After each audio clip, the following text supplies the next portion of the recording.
Olá, paz do Senhor, meu querido irmão, minha querida irmã. Nós estamos em mais um vídeo do nosso curso Preparando Obreiros. E desde já eu gostaria que você pudesse se inscrever no nosso canal, curtir, comentar, compartilhar, nos dar um feedback aqui com relação ao curso que nós estamos aqui postando sempre os episódios aqui na plataforma. Então, seria bom que você nos desse esse feedback positivo ou negativo e vamos aqui criar essa rede de relacionamento, tá bom? Meu irmão, minha irmã, amado do Senhor, amada de Deus, nós vamos falar hoje sobre o seguinte tema: o obreiro e a evangelização. É uma temática muito importante e queria sua atenção por alguns minutos para podermos aqui destrinchar sobre este assunto, tá bom? Então, se você puder, você pode pausar, anotar as referências, anotar as falas que te chamou a atenção, que trouxe ali uma curiosidade para que você depois possa pesquisar e também avançar aqui na temática, ok? Então, o tema geral é o obreiro e a evangelização. Tem um texto de Romanos capítulo 10, versículo 14 ao 15. E também tem um texto de Isaías, né, quando Isaías diz: como ouvirão se não há quem pregue, né? Como pregar se ninguém se dispõe aí? Mas eu quero ler aqui um texto de Romanos. Diz assim: como, pois, invocarão aquele em que não creram? E como creram naquele de quem nada ouviram? E como ouvirão se não há quem pregue? E como pregarão se não forem enviados? Como está escrito: conformosos os pés dos que anunciam a paz, dos que anunciam coisas boas. Vamos para aqui, parar para pensar, qual a definição da palavra evangelismo ou da ação de evangelismo. Vamos olhar aqui alguns pontos. Então, definição de evangelismo. Primeira definição é: evangelizar é a obra de apresentar Jesus Cristo aos perdidos individualmente. Segundo, evangelizar é a exposição do evangelho de tal maneira que o ouvinte possa tomar uma decisão consciente a favor ou contra Jesus Cristo como seu Senhor e Salvador. Terceiro, evangelizar é a apresentação do evangelho seguida da conversão do ouvinte. Cada um de nós fomos chamados por Deus para ser seus discípulos, pois fazemos parte do corpo de Cristo. Então só há uma maneira de combatermos, ou pelo menos restringirmos o crescimento das heresias. É chegar antes delas através do movimento evangelístico, ou do evangelismo, ou da evangelização, seja ela pessoal ou seja ela coletiva. A igreja primitiva usava a alavanca do evangelismo pessoal como método natural de crescimento. Naquela época, não havia aviões, televisão, rádio, internet ou quaisquer meios modernos e rápidos de comunicação. Mas o escritor apostólico registrava que a multidão dos que criam no Senhor, tanto homens como mulheres, cresciam cada vez mais. Atos 5,14. Devemos então perguntar: por que um método tão importante como esse foi esquecido pela igreja durante tanto tempo? Todos nós esperamos que o pecador venha nos cultos de domingo à noite, para então Deus, de uma maneira miraculosa, o tocar e ele se converter. Não queremos ir atrás das almas, queremos que elas venham até nossos templos. Lembra do que Jesus disse? Ele disse: ide e pregai, e não esperai que as almas venham. E não deixe que nenhum deles venham por conta própria, porque é necessário que a igreja saia das quatro paredes. Então vamos lá. Primeiro tópico aqui da nossa temática é métodos e tipos de evangelização. Letra A. O método de Cristo. Jesus sempre usava o evangelismo pessoal, lançando mão de termos como pescar e semear, algo que só podemos fazer pessoalmente. Ele enviou os 12, Marcos 3, 13 e 14, depois de 70, Lucas 10, 1, e por fim, todos os discípulos, Marcos 16, 15. Letra B. O método da igreja primitiva. Os apóstolos e todos os crentes primitivos não deixaram de usar o evangelismo pessoal, mas os que andavam dispersos iam por toda parte anunciando a palavra e, descendo Filipe à cidade de Samaria, lhes pregava a Cristo. Atos 8, versículos 4 e 5. Como nada que útil seja, deixei de vos anunciar e ensinar publicamente e pelas casas. Atos 20, 20. Tópico 2. A necessidade do preparo para o evangelismo. Letra A. Através do arrependimento. Então, a necessidade do preparo para o evangelismo começa com ou através do arrependimento. Para que haja evangelização, é necessário o arrependimento de pecados.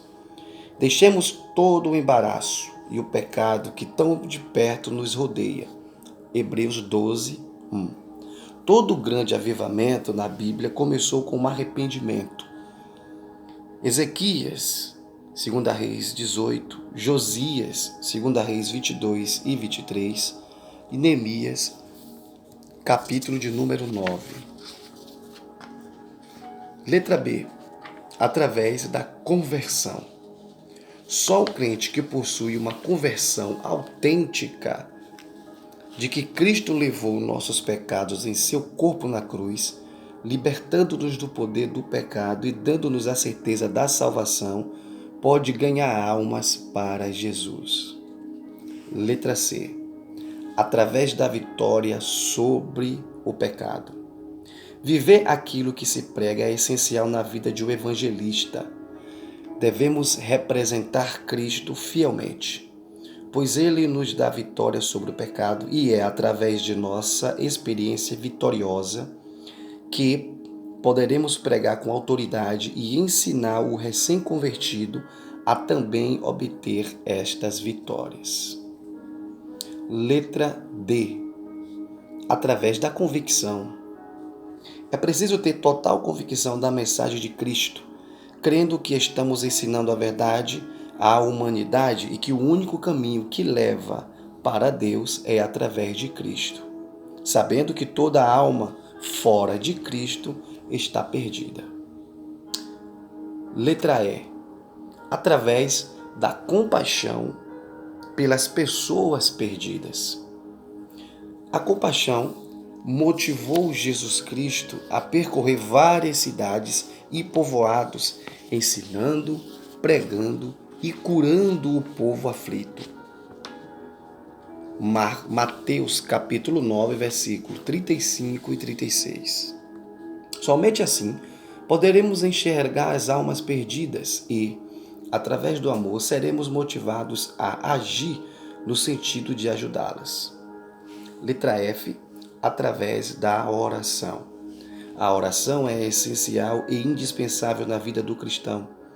É a respiração espiritual da alma, sem a qual será morta, ou sem ela estaremos mortos, sem a oração. Se quisermos ser ganhadores de alma, teremos que pagar o preço, negar a nossa própria vida para viver a de Cristo em nós. Gálatas 2:20. Somente um crente cheio do Espírito Santo poderá levar almas a Cristo com eficácia. Deus procura pessoas para essa tarefa. Ouça o que ele diz: a quem enviarei? E quem há de ir por nós? Isaías 6, versículo 8. Segundo George Miller, existem cinco razões para que nossas orações pelos perdidos sejam respondidas. Olha que interessante aqui. Vamos ver o que é que George Miller, um dos grandes missionários, nos ensina. Primeiro, é a vontade de Deus salvar os homens. 1 Timóteo 2,4. Segundo, é que não vivermos na prática do pecado. Salmos 66, verso 18. Terceiro, permanência na oração até obter a resposta, ou seja, perseverança nesta oração até conseguirmos vitória ou resposta. Lucas 18, versículo 7. Quarto, está cheio do Espírito Santo. É ele que convence o perdido. João 16, 8. Quinto, transmitir mensagens dirigidas pelo Espírito Santo. Letra G. Através do preparo individual do evangelizador. Tem cuidado de ti mesmo e da doutrina. E mais adiante. Procura apresentar-te aprovado perante Deus como obreiro que não tem de que se vergonhar e que maneja bem a palavra da verdade. 1 Timóteo 3,16 e 2 Timóteo 2,15.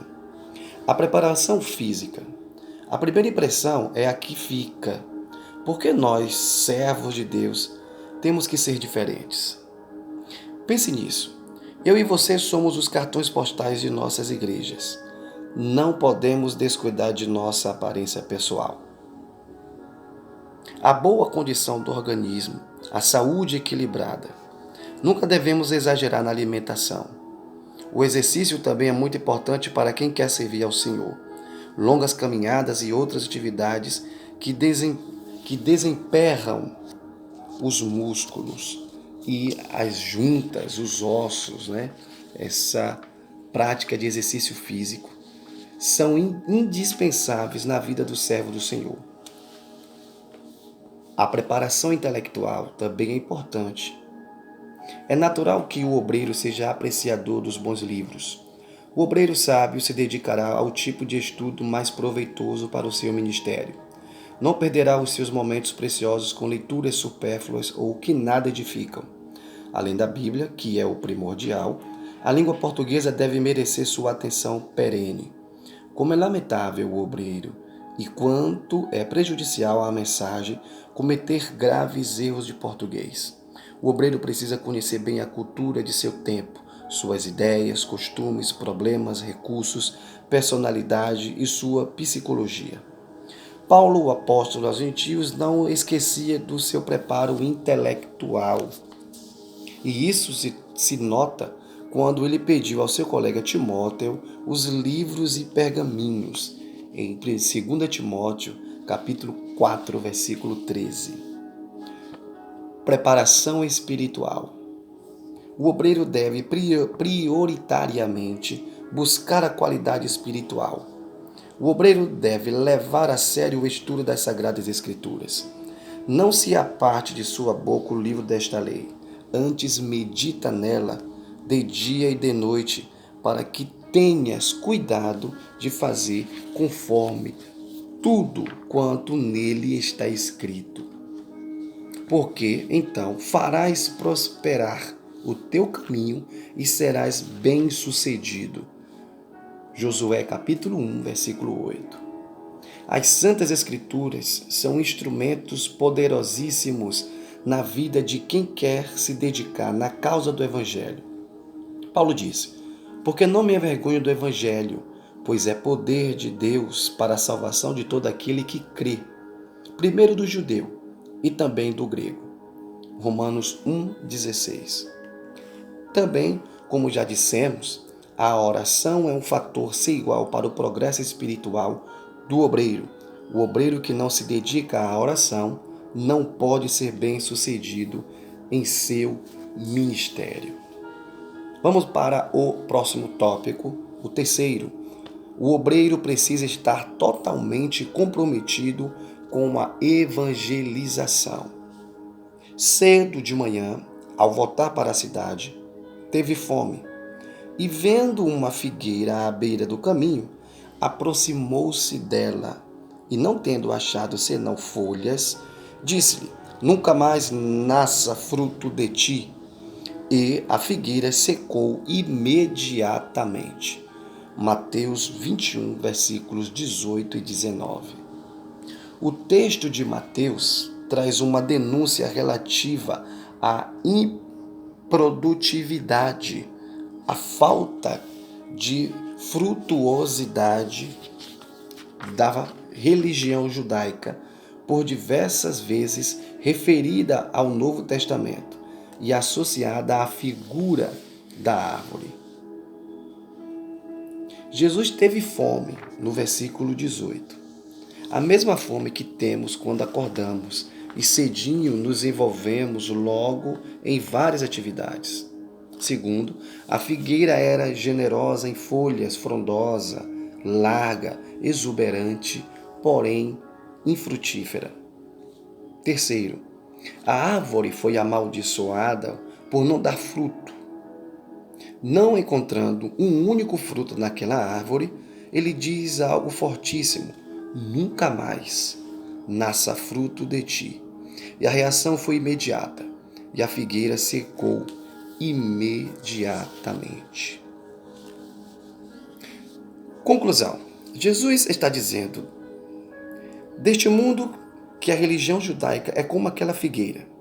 Está cheia de folhas secas, de aparatos, cheia de gestuais, cheia de liturgias, cheia de legalismos, cheia de aparências, cheia de maquiagem, cheia de faz de conta, cheia de visibilidade, mas não há nada nela que alimente a fome de Deus.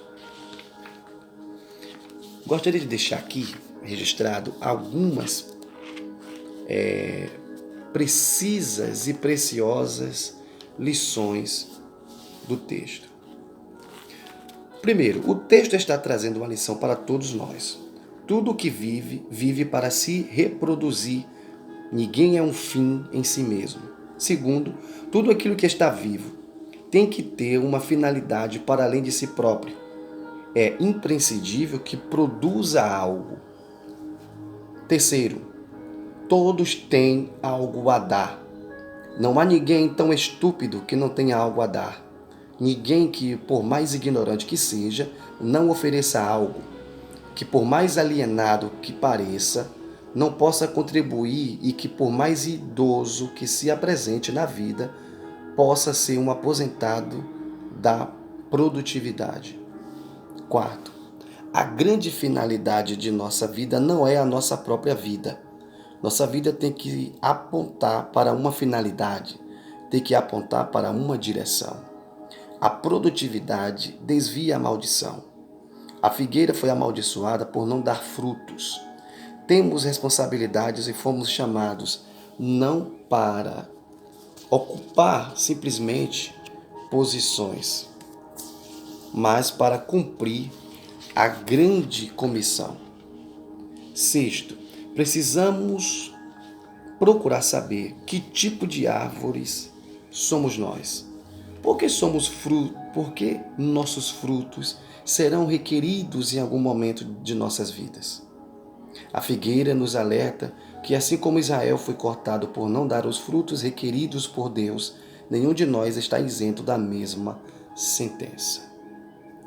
Observação: não há nenhum ser humano, por mais pobre que seja, que não possa compartilhar algo com o próximo. Independente da faixa etária, da condição social e do nível intelectual, não há no mundo e neste universo criado por Deus ninguém que não tenha algo a dar. Qualquer alma humana ou espírito humano tem alguma coisa para Deus e para seu próximo. Vamos para o quinto tópico. A importância de conscientizar e mobilizar para o evangelismo. Provérbios 24:11. Livra os que estão destinados à morte e salva os que são levados para a matança, se os puderdes livrar ou retirar. Primeiro, é dever de todo obreiro conscientizar seus liderados. Evangelismo não é dever apenas de um grupo ou de um departamento específico, de uma igreja específica, de uma placa denominacional. Evangelismo é dever de todos. Segundo, o evangelismo não é somente o meio de atrair pessoas a Cristo, mas é o testemunho do que somos, do que Cristo realizou em nossas vidas. Para evangelizar, é necessário sentir-se vivo, ter o peito a alegria da salvação. Como poderemos ser testemunhas daquilo que nunca experimentamos? Como oferecer o que nunca conquistamos? Como dar aquilo que nunca sentimos? Como dar vida se estivermos mortos? Quarto, é dever do obreiro conduzir seus liderados a uma prática de oração, leitura e ação. Tiago, capítulo 1, versículos 22 até o versículo 24. Observação. Fomos salvos para salvar e não há outra finalidade para a qual fomos salvos. Não fomos salvos para encher templos, ficar famosos, ricos, donos de grandes possessões ou viver de festas. Fomos salvos para apresentar a Cristo vivo aos necessitados e para cumprir a grande missão. Vamos ver a visão de um dos grandes evangelistas norte-americanos chamado Billy Graham, um dos grandes evangelistas. Tinha programas de televisão, pregou em vários países, até em alguns países fechados para o evangelho. Deus o deu para as nações. Olha só o que é que diz Billy Graham. Considerado o maior evangelista do mundo, o reverendo Billy Graham investe o dinheiro que seu ministério arrecada em campanhas evangelísticas e cruzadas ao redor do mundo. Lógico que hoje ele já faleceu, mas o seu legado ficou. Estamos lendo o seu legado aqui. É de conhecimento mundial que seus investimentos estão concentrados em canais de TV a cabo em mais de 28 países. Milhares de pessoas estão sendo salvas através de seu programa, que conta com uma colaboração de pessoas simples que convidam vizinhos em suas casas e após o programa fazem um apelo. As almas não são de Billy Graham, são das igrejas locais. Mas uma coisa é certa, sua visão é de quem deseja livrar os que se destinam à morte e todos os dias correm risco de ir para o inferno. Na Argentina, em um só dia foram batizadas 27 mil pessoas. Glória seja dada ao Deus de todas as nações. E quanto a nós, que possamos ser contagiados com essa visão maravilhosa e com essa unção que despedaça o jugo. Sexto tópico. 20 sugestões para uma eficiente atuação no evangelismo. Primeira sugestão: nunca fale de braços cruzados, mãos nos bolsos ou escondendo as mãos. Segunda sugestão: fale como você falaria normalmente e não como quem está fazendo discurso político. Terceiro, não queira usar palavras difíceis e nem utilize palavras evangélicas. Você está falando com incrédulos. Use um vocabulário que seu público entenda. Quando disser a palavra diz, será que ele sabe que palavra é essa? Não pregue uma organização ou uma igreja, porque nenhuma delas pode salvar. Na pregação, o menos é mais. Não queira ir de Gênesis a Apocalipse, porque basta ao pecador saber apenas uma coisa para ser salvo. Pregue isso. Sétima sugestão. Não queira parecer o que você não é. Oitava sugestão. Não fique acusando as pessoas como se você fosse perfeito e elas um lixo. Uma outra sugestão importante. Não fique fazendo comparações entre os salvos e os incrédulos, entre pessoas que vão à igreja e as que não vão, que se vestem de um determinado modo ou não. É a Cristo que deve apresentar a eles. Fale pausadamente, de modo que as pessoas entendam o que você está dizendo. Use o silêncio de vez em quando para sublinhar o que acabou de se dizer. 11ª sugestão. Seja normal. Não faça parecer que para ser salvo é preciso ficar pulando, urrando e dando murros numa Bíblia. 12ª sugestão. Não tente imitar a voz de algum obreiro do rádio. 13ª. Seja simples. 14ª. Se a pessoa demonstrar interesse em saber mais do Evangelho ou tirar dúvidas, pergunte se gostaria de receber uma visita especial para uma conversa mais demorada. Anote dia e hora mais conveniente. Lembre-se de ser pontual. Caso contrário, cairá em descrédito. 15ª sugestão. Não demore muito na visita, fique no máximo 10 minutos. 16ª sugestão. Demonstre apenas cortesia, mesmo diante de um tratamento hostil. 17ª sugestão. Evite piadas, brincadeiras, pois isso não é aconselhável para o trabalho que você estará realizando. 18ª sugestão. Nunca ofenda as pessoas direta ou indiretamente no que concerne à procedência, raça, nacionalidade, posição social, religião, etc. 19ª sugestão. Nunca se envolva em questões que desviam a atenção do propósito da sua visita, como questões familiares. O evangelista e 20ª. O evangelista deve lembrar sempre de orar antes de começar o seu trabalho e quando terminar. Bom, chegamos ao fim de mais uma lição, falando sobre o obreiro e a evangelização. Que Deus em Cristo possa abençoar a sua vida. Fique com Deus e até a próxima, em nome de Jesus.